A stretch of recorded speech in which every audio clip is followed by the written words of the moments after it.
about how Haydn thought or what was his state of mind, I think it's really important to walk, because I think Haydn was an adventure. Haydn wrote a lot of music.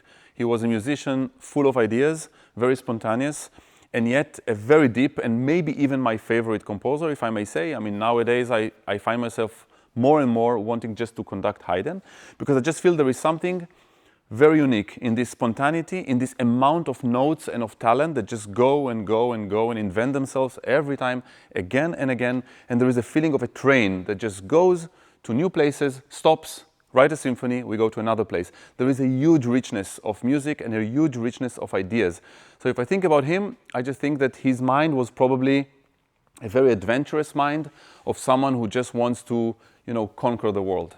Haydn had a great sense of humor.